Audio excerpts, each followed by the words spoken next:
Hello students, welcome again.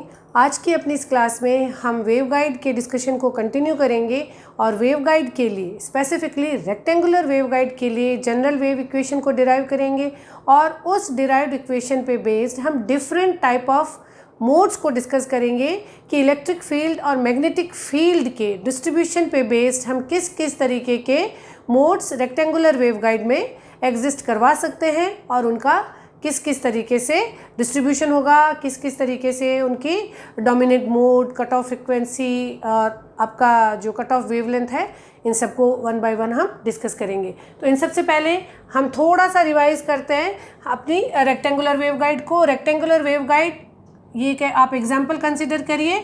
ये rectangular waveguide जो है वो 2 डायमेंशन में क्लोज्ड है और z डायमेंशन में जो है वो आपके सोर्स और लोड के बीच में जितनी डिस्टेंस है वहाँ तक ये एक्सटेंडेड है। ओके, तो ये x एक्सिस के अलॉन्ग इसकी जो डायमेंशन है वो a है। ओके, a लेंथ की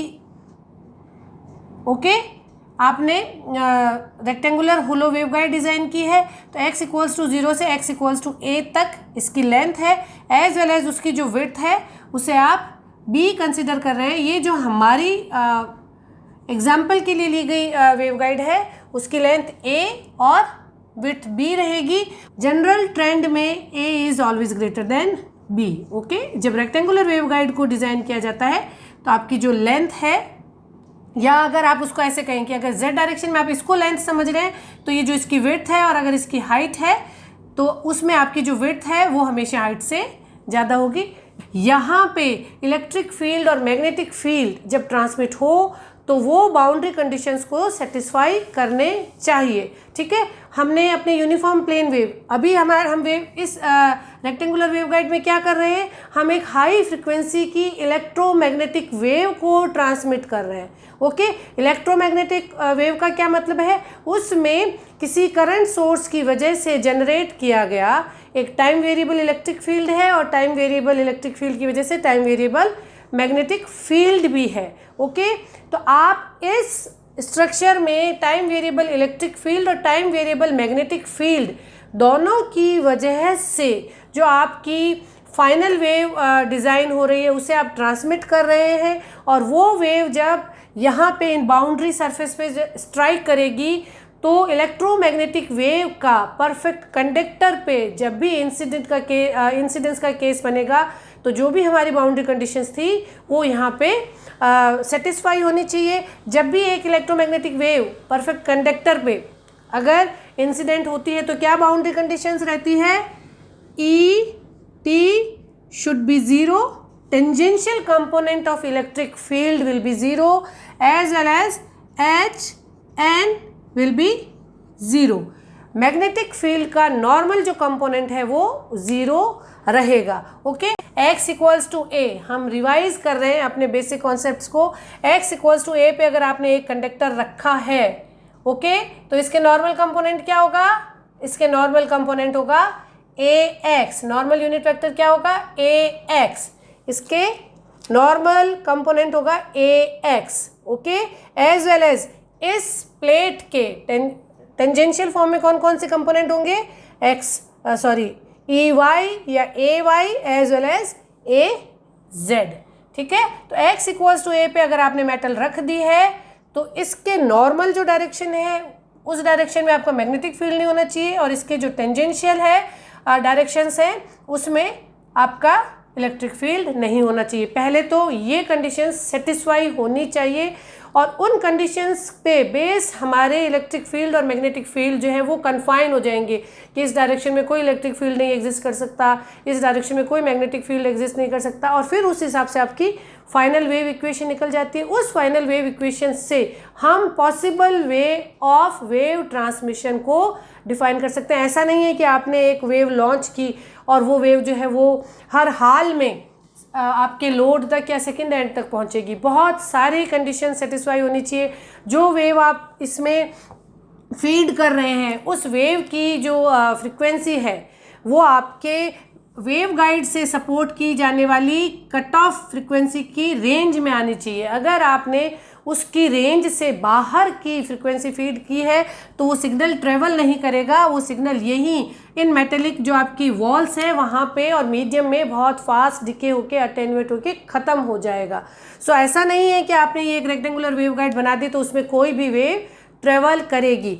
ये जो आपने ए बी ये कंडक्टर और इसमें क्या मीडियम फिल किया है, ओके, इसके डायमेंशंस, इसके अंदर फिल किया गया डाइलेक्ट्रिक मटेरियल और इसके कंडक्टर के पर बेस्ड ही डिसाइड होगा कि किस किस फ्रिक्वेंसी की वेव इसमें ट्रेवल कर सकती है, कैसा कैसा मोड इसमें ट्रेवल कर सकता है और एज वेल एज किस डिस्टेंस तक आप इसका एप्लीकेशन डिसाइड कर सकते हैं। ओके, तो ये आपने वेवगाइड ले ली। अब इस वेवगाइड पे अगर हम सिंपल ऐसा माने कि हमारी अगर एयर फिल्ड और परफेक्ट कंडक्टर वॉल से बनी हुई अगर हम एक रेक्टेंगुलर वेवगाइड को कंसिडर करें for an air filled waveguide with perfect conductor walls, Maxwell equations, ठीक है, हमने मैक्सवेल इक्वेशंस पढ़ी है अपने प्रीवियस वीडियोस में, उनको अगर हम रिवाइज करें तो that says curl of E will be minus J omega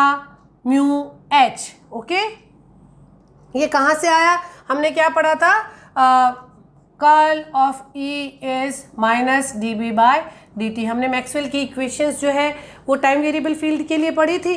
B को अगर आप म्यू एच रखेंगे और अपने एक्सप्रेशन को आप टी के रेस्पेक्ट में जब आप डिफ्रेंशिएट करते हैं तो ये आ जाएगा। ये सारे डेरिवेशन हम अपने प्रीवियस वीडियोस में जिसमें हमने मैक्सवेल की इक्वेशंस को डिराइव किया है उसमें डिस्कस कर लिया है, तो आप उन वीडियोस को देख के इस कॉन्सेप्ट को और अच्छे से समझ सकते हैं। Okay, as well as curl of H will be J omega epsilon E. ये कैसे था, कर्ल ऑफ एच को हमने क्या लिखा था, J plus del D by D T. Okay, J को आपने लिखा था सिग्मा ई। अगर आप इसको लिखते हैं यहाँ पे, अगर आपका मटेरियल एक परफेक्ट आपने ये लिया है, अगर एयर ले रहे हैं, इस वेवगाइड के अंदर कोई भी अगर इनर कंडक्टर नहीं है और वेवगाइड अगर एयर फील्ड है तो उसकी जो कंडक्टिविटी है वो ज़ीरो होगी, तो del cross H will be del D by D T. D को आप एप्सिलॉन ई रखेंगे तो अगेन आपका जो कर्ल ऑफ एच है वो आ जाएगा जे ओमेगा एप्सिलॉन ई। ओके, तो ये आपका बेसिक था जिस पे कि बेस्ड आपकी ये मैक्सवेल इक्वेशंस हो जाएगी। अब अगर आप कर्ल ऑफ ई को कैसे डिफाइन करते हैं, कर्ल ऑफ ई हम किस तरह से लिखते थे, A X A Y A Z del by del X del by del Y और डेल बाई डी जेड, ठीक है, डेल बाई डी, और इस तरह से लिख रहे थे ई एक्स ई वाई और ई जेड। यही था हमारा एक्सप्रेशन। किसी वेक्टर का कर्ल हम किस तरह से फाइंड आउट करते थे, इस तरीके से, ठीक है। तो अगर हम इस एक्सप्रेशन को एज वेल एज इस एक्सप्रेशन को, इन दोनों एक्सप्रेशन को अगर हम एक्सपेंड करें, एच को अगर हम लिखें H X A X plus H Y A Y, okay, plus H Z A Z, अगर हम इस इक्वेशन को फर्स्ट इक्वेशन में अगर आप राइट हैंड साइड को एक्सपेंडेड फॉर्म में लिखें ऐसे, और इस कर्ल को अगर आप इस तरीके से लिखें, फिर अगर आप उनके ए एक्स के कंपोनेंट ए वाई के कंपोनेंट को जब आप कंपेयर करेंगे, जब आप इक्वल्स उनको ट्रीट करेंगे, तो जो आपकी कंक्लूडिंग इक्वेशंस होंगी इन दोनों को एक्सपेंड करने पे क्या आ जाएगी, del of E Z by del Y minus del of E Y by del Z will be minus J omega mu H X, है ना, इस तरह से रखेंगे तो ये del of E X by del Z minus del of E Z by del X will be minus J omega mu H Y.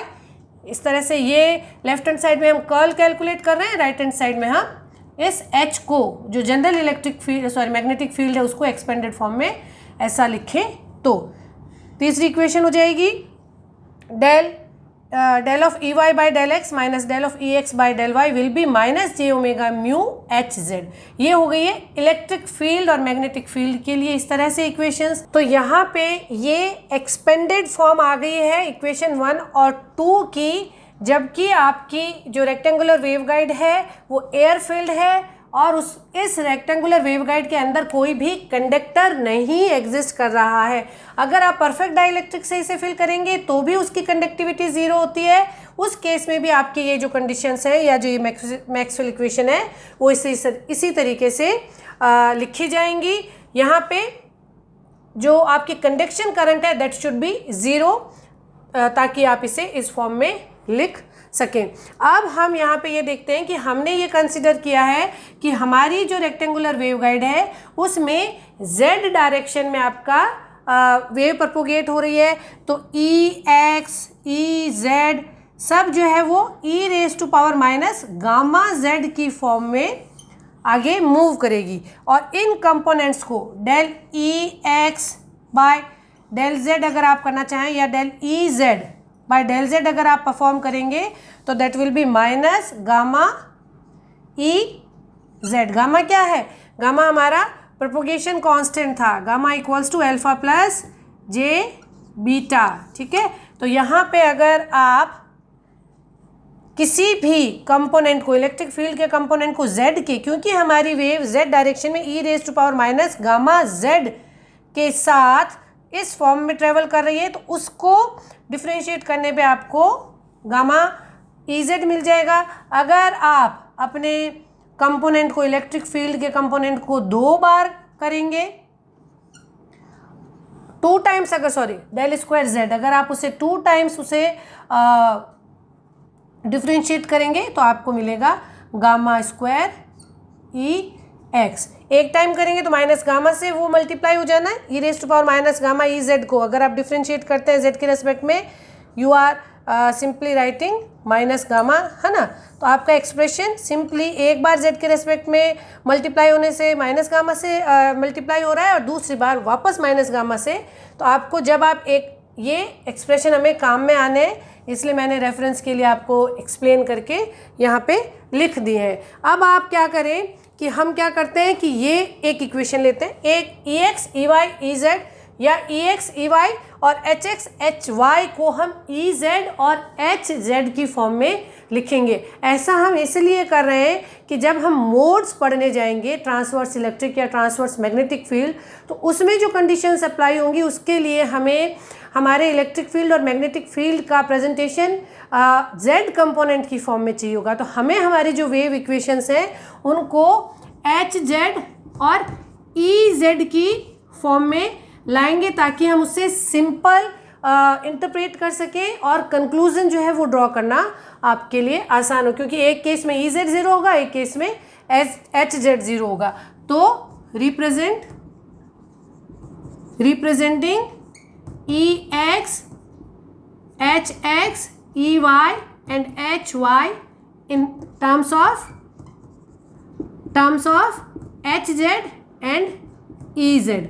Okay, आप समझ पा रहे हैं हम क्या कर रहे हैं? हम रेक्टेंगुलर वेवगाइड के अंदर इलेक्ट्रिक फील्ड और मैग्नेटिक फील्ड को कैलकुलेट कर रहे हैं ई जेड और एच जेड की फॉर्म में। जब ये कैलकुलेशन हमारे पास हो जाएगी तो हम उससे मोड डिराइव करेंगे, मोड डिफाइन करेंगे।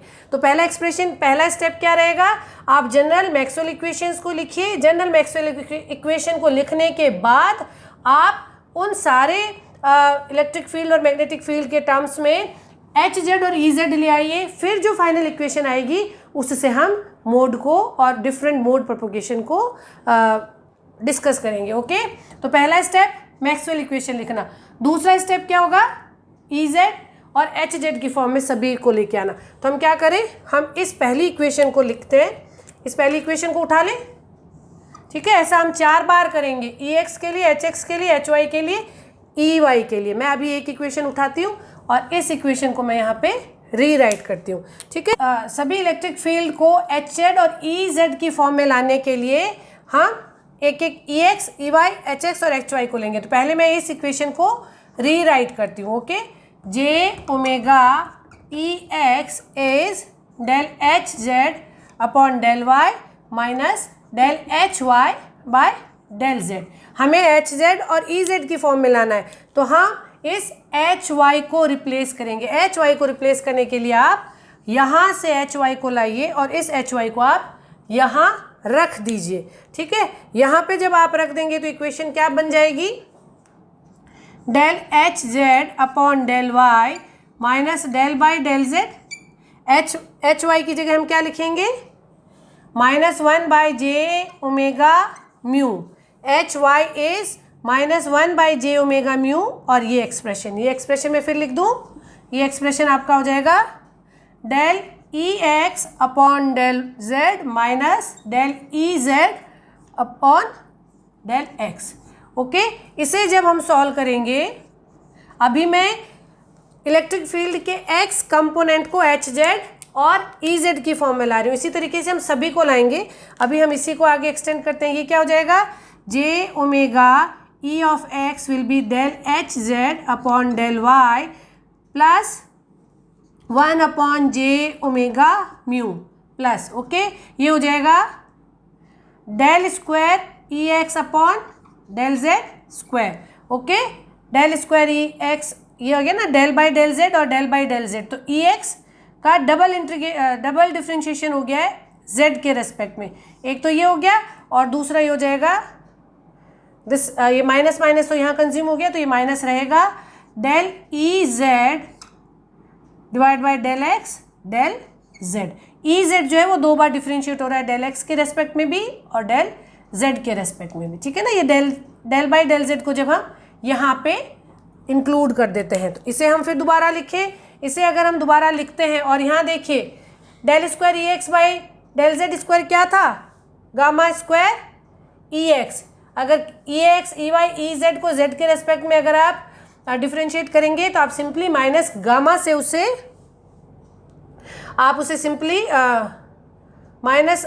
सिंपली गामा से मल्टीप्लाई कर रहे हैं। एक बार में गामा से, 2 बार में गामा स्क्वायर से। तो J omega E X will be del H Z by del Y plus 1 upon J omega mu. ये क्या हो जाएगा, ये हो जाएगा gamma square E X. Okay, और ये हो जाएगा माइनस गामा भी था तो ये हो जाएगा plus gamma E Z, sorry del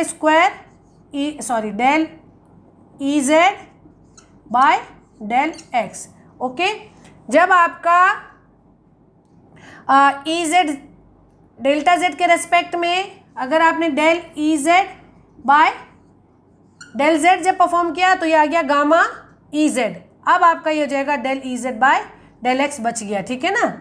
E Z का एक्स के रेस्पेक्ट में वेरिएशन अभी हमें नहीं पता है, तो यहाँ पे ये आपका आ गया है एक्सप्रेशन। इस एक्सप्रेशन में अब आप ई एक्स इधर है और ई एक्स इधर है, तो ई एक्स को अगर आप कॉमन ले लें, J omega E X minus gamma square by J omega mu E X हमें ई एक्स को ही फाइनली रिप्रेजेंट करना है, तो हमने ई एक्स की टर्म कॉमन ले ली, will be del H Z by del Y plus gamma del E Z by del X. ये एक्सप्रेशन आ गया। इस एक्सप्रेशन में आप जब जे ओमेगा म्यू, ठीक है, ये आपका जे ओमेगा म्यू भी आएगा यहाँ पे, जे ओमेगा म्यू को आप एलसीएम लेके आप इसे सॉल्व करेंगे तो जो एक्सप्रेशन आएगा E X multiplied by gamma square plus omega square mu E equals to minus of gamma E Z by del X minus J omega mu del H Z by del Y. तो हमने क्या किया है, अपने इस electric field को, ठीक है, इलेक्ट्रिक फील्ड के एक्स कंपोनेंट को ई एक्स को फाइनली रिप्रेजेंट कर दिया ई जेड और एच जेड की फॉर्म में। यही ऑब्जेक्ट लेके हम चले थे। तो यहाँ पे बहुत बार इस gamma square plus omega square mu E को एच स्क्वायर एक अनदर सेपरेशन कांस्टेंट की फॉर्म में लिखा जाता है।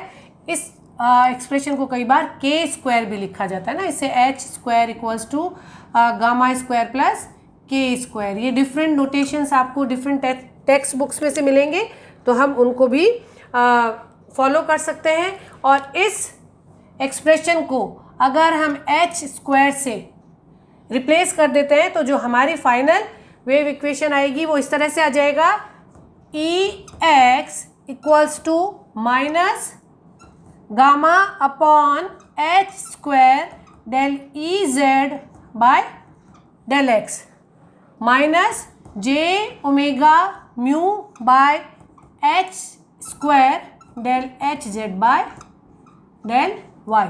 ये अगर आपका एच स्क्वायर है तो आप इसको जब इन दोनों एक्सप्रेशन को एच स्क्वायर से डिवाइड करेंगे तो ये आ गया है आपका पहला इलेक्ट्रिक फील्ड का component E Z and H Z की टर्म में। सेकेंड स्टेप हमारा ये हो गया, हमने एक कंपोनेंट को उठा के और मैनिपुलेशन करके सभी फील्ड्स को वापस रीअरेंज करके ये एक्सप्रेशन निकाला। इसी तरीके से ये एक्सप्रेशन आप ई वाई के लिए कैलकुलेट करेंगे, एच एक्स और एच वाई के लिए भी कैलकुलेट करेंगे। तो इसी प्रोसीजर को फॉलो करके, ठीक है, जो हमारी एक्सपेंडेड मैक्सवेल इक्वेशंस थी उसमें एच वाई एच एक्स इन सब को एच जेड और ई जेड की फॉर्म में लाके जब हम कंक्लूड करेंगे तो कंक्लूडिंग जो हमारी इक्वेशंस बनेंगी they are like that. Okay, आप इन्हें अपने नोट्स में डिटेल में लिख सकते हैं और एक एक इक्वेशन को आप डिराइव करके भी देख सकते हैं। ये जो वेव इक्वेशन का डेरिवेशन है, ये जब आप सब्जेक्टिव प्रॉब्लम लिख रहे हैं, आप मेंस का एग्जाम लिख रहे हैं, तो आपसे पूछा जा सकता है कि for a rectangular wave guide derive the expression for different electric field और मैग्नेटिक फील्ड कंपोनेंट्स। ठीक है, तो हमें यह वेव इक्वेशन को कंक्लूड करिए, तो हमें ये सारे एक्सप्रेशन जो है, ये जो डिटेल डेरिवेशन है, कम से कम अगर आप कॉम्पिटिटिव एग्जाम की भी तैयारी कर रहे हैं तो मेरा आपको ये सजेशन है कि कम से कम एक बार आप ये डिटेल डेरिवेशन अपने हाथ से ज़रूर से करिए। स्टूडेंट्स जब टॉपिक्स को स्किप करते जाते हैं कॉम्पिटिटिव एग्जाम्स में तो वो उनको फाइनल एग्ज़ाम में रिकॉल करने में थोड़ा सा टफ फील होता है। जब हम इसे अपने हाथ से पूरा डिटेल से डिराइव कर लेंगे तो एक इम्प्रेशन कि किस तरीके से इलेक्ट्रिक फील्ड और मैग्नेटिक फील्ड के एक्सप्रेशंस हमने लिखे थे और उन एक्सप्रेशन से हम क्या कंक्लूड करते हैं, उन सारे फॉर्मूलाज को याद करना, मेमोराइज करना, फाइनली जिसे आप बोलते हैं कि रट लेना बहुत आसान होता है। ओके, तो ये फाइनल कंक्लूजन आ गए हैं इलेक्ट्रिक फील्ड और मैग्नेटिक फील्ड का, जबकि हम एक रेक्टेंगुलर वेव गाइड काम में ले रहे हैं। ई एक्स के लिए ये एक्सप्रेशन आएगा जो हमने अभी लिखा है, ई वाई के लिए ये एक्सप्रेशन आएगा, एच एक्स के लिए ये एक्सप्रेशन आएगा और एच वाई के लिए ये एक्सप्रेशन आएगा। यहाँ पे जो एच स्क्वायर लिखा गया है that is nothing but gamma square plus omega square mu E, H square equals to gamma square plus K square, mu square omega square mu E को कई बार के स्क्वायर बोला जाता है।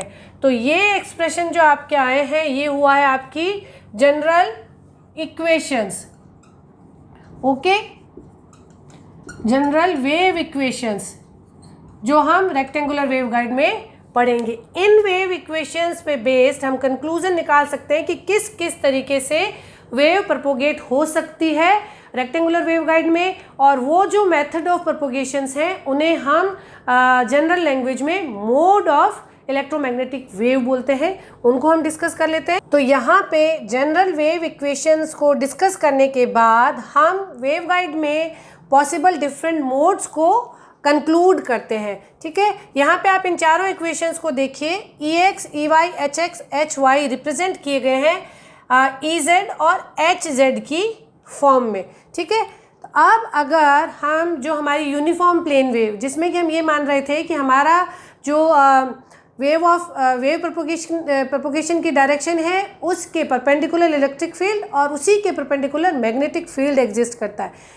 अगर आपकी किसी भी वेव इलेक्ट्रोमैग्नेटिक वेव की प्रोपोगेशन डायरेक्शन के परपेंडिकुलर या ट्रांसवर्स डायरेक्शन में ही इलेक्ट्रिक फील्ड हो और मैग्नेटिक फील्ड हो, what does it mean? If there is only transverse electric field and transverse magnetic field existing in an electromagnetic wave, then this wave is defined as a transverse electromagnetic wave.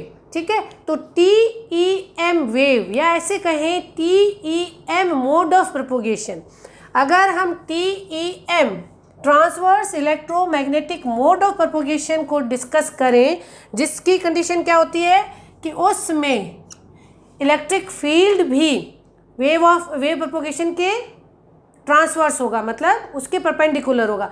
तो अगर wave z direction में travel कर रही है तो z direction में कोई electric field नहीं होगा। इलेक्ट्रिक फील्ड x डायरेक्शन में हो सकता है, y में हो सकता है, दोनों में हो सकता है। ओके, तो TEM वेव कौन सी वेव होती है? जिसमें z डायरेक्शन में अगर वेव प्रपोगेट कर रही है, for z direction wave propagation, ठीक है, अगर z डायरेक्शन में वेव प्रोपोगेशन को कंसिडर करें तो TEM वेव में EZ भी जीरो होगा। इलेक्ट्रिक फील्ड और मैग्नेटिक फील्ड दोनों ट्रांसवर्स डायरेक्शन में, ट्रांसवर्स का मतलब परपेंडिकुलर, नॉर्मल, और हमने बताया था ना आपको कि किसी भी प्लेन के परपेंडिकुलर हम किस तरीके से निकालते हैं कंपोनेंट्स। तो EZ भी जीरो होगा और HZ भी जीरो होगा। Transverse electromagnetic waves or transverse electromagnetic mode of propagation is defined when both the electric field and magnetic field components in the direction of wave propagation are zero. There is no electric field and magnetic field in the wave propagation direction. Electric field and magnetic field are possible in a perpendicular direction of wave propagation. दोनों ही perpendicular हो, उसकी direction में, wave की direction में अगर electric field और magnetic field दोनों ही ना हो तो उसे हम TEM वेव बोलते हैं। यहाँ देखें कि ये जो हमने इक्वेशन निकाली है, उस इक्वेशन में अगर EZ और HZ दोनों ज़ीरो हो जाए, EZ और HZ दोनों ज़ीरो हो जाएं, तो ये जो कंडीशन है ये सारे फील्ड कंपोनेंट्स को भी ज़ीरो कर देती है। तो अगर EZ और HZ दोनों ज़ीरो हैं, उस केस में रेक्टेंगुलर वेवगाइड में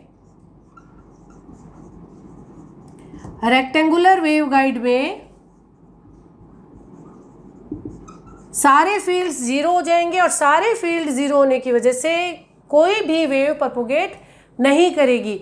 तो रेक्टेंगुलर वेवगाइड में TEM वेव जो है वो नहीं पॉसिबल है। अगर EZ और HZ दोनों साइमल्टेनियसली ज़ीरो हो तो कोई वेव प्रपोगेशन नहीं होगी, और कोई वेव प्रपोगेशन नहीं होने से आप ऐसे बोलेंगे कि इस रेक्टेंगुलर वेवगाइड में TEM वेव का प्रपोगेशन पॉसिबल नहीं है। Rectangular waveguide does not support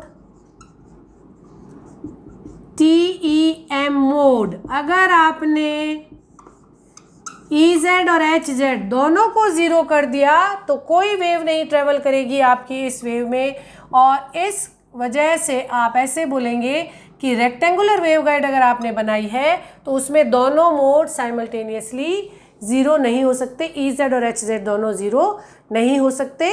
that will finish all the electric and magnetic field components and that says there is no wave propagation।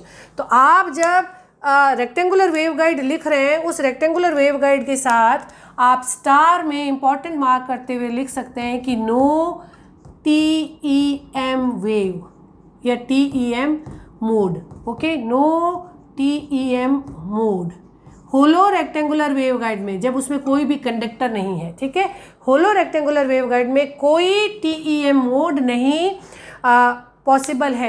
ये इस तरीके के ऑप्शंस जो है वो आपको ऑब्जेक्टिव प्रॉब्लम में बहुत मिलेंगे कि एक रेक्टेंगुलर वेवगाइड है, उसकी कुछ डायमेंशंस देके आपसे पूछेंगे कि उसमें कौन सा मोड पॉसिबल नहीं है, TE20, TM21, ठीक है, TEM1। तो हम क्या करते हैं कि कई बार हमें जब डायमेंशंस दे दी, कट ऑफ फ्रिक्वेंसी हम निकालने में लगेंगे, ऑपरेटिंग फ्रिक्वेंसी से कंपेयर करने लगेंगे। हमें ये ध्यान रखना है कि अगर ऑप्शन में TEM मोड है तो होलो रेक्टेंगुलर वेवगाइड में TEM मोड नहीं होता। आप कैलकुलेशन में मत जाइए। डेरिवेशन के लिए भी आ सकता है कि explain why a TEM mode is not possible in rectangular waveguide. Then comes second type of mode is TE mode, that is defined as a transverse electric mode। Transverse electric mode का क्या मतलब हुआ? Electric field जो है वो wave propagation की direction में नहीं है, केवल ट्रांसवर्स डायरेक्शन में है। इसका क्या मतलब हुआ? इसका मतलब ये हुआ EZ जो है वो ज़ीरो होगा।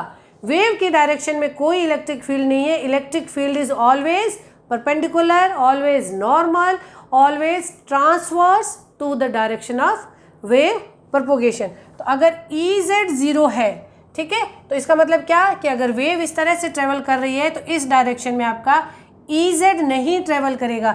EZ नहीं ट्रेवल करने से ये सारी आपकी जो इक्वेशंस है वो मॉडिफाई हो जाएगी, लेकिन वेव और एनर्जी और पावर ट्रांसमिशन के लिए HZ होना चाहिए। तो इट मीन्स इस TE में Z डायरेक्शन में HZ होता है, इस डायरेक्शन में आपका EY हो सकता है और HY हो सकता है, as well as X direction में HX हो सकता है और EX हो सकता है, लेकिन EZ नहीं होगा। Similarly transverse magnetic mode TM mode, इसकी क्या कंडीशन हो जाएगी कि मैग्नेटिक जो फील्ड है वो हमेशा वेव प्रोपोगेशन की डायरेक्शन के ट्रांसवर्स डायरेक्शन में होगा। दैट मीन्स उसकी डायरेक्शन में नहीं होगा, ठीक है, वेव की डायरेक्शन में नहीं होगा। वेव की डायरेक्शन में नहीं होने का क्या मतलब, वेव की डायरेक्शन में नहीं होने का मतलब है HZ विल बी 0। अगर हम इसमें Z डायरेक्शन में वेव प्रोपोगेट कर रही है तो यहाँ पे HZ नहीं होगा, लेकिन पावर प्रोपोगेशन के लिए EZ होना चाहिए। EY हो सकता है, HY हो सकता है, EX हो सकता है, HX हो सकता है, but HZ will be 0. Similarly, one more mode also exists, that is HE, hybrid mode. इसमें ना तो EZ 0 होता है और ना ही उसमें HZ 0 होता है। इसे हाइब्रिड मोड बोलते हैं। दोनों ही मोड एग्जिस्ट कर सकते हैं वेव प्रोपोगेशन की डायरेक्शन में। ये आप डेफिनेशन के लिए एक बार के लिए समझ सकते हैं। जो हमें एग्जाम पॉइंट ऑफ व्यू से पढ़ना है that is TE mode and TM mode. I hope आपको जनरल वेव इक्वेशन और उस पे based different modes of wave guide समझ में आ गए होंगे। Keep learning, keep watching. Thank you.